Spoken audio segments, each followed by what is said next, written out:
kita ada sebiji Viva. Color dia memang menarik.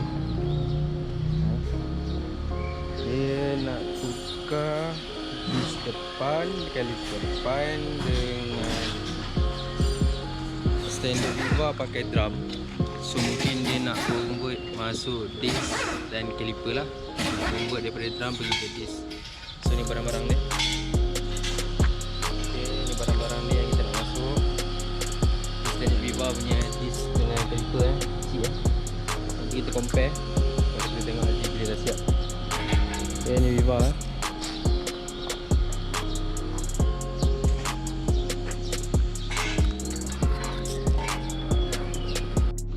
Ni asal drum Viva. Ya sebab orang tukar sebab dia punya ni kabut tak boleh nak keluar.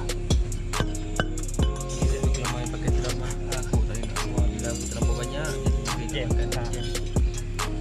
Kita nak convert masuk disc dengan Caliper. Ni yang bahagian depan. Ni dah dia tengah buka dia punya ni. Kita tengok dia punya disc pun banyak gila beza dah sikit banyak gila beza. Besar disc. Caliper pun jauh beza.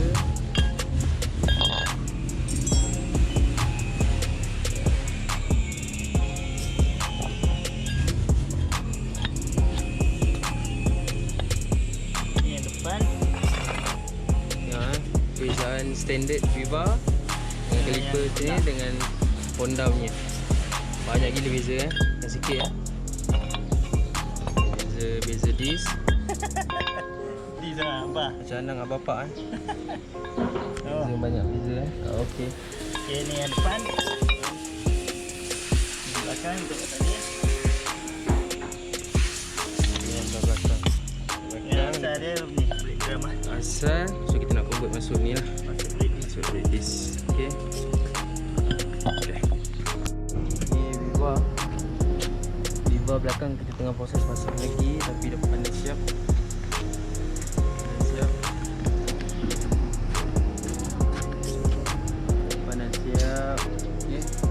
Belakang sedang proses lagi.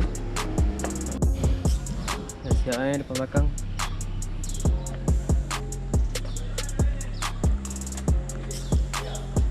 Belakang dah siap.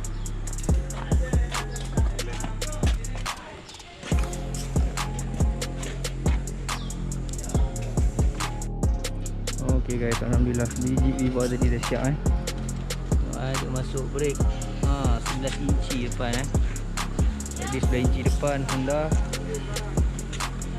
Okey, jangan tengok. Tadi dia brake pun grip lagi.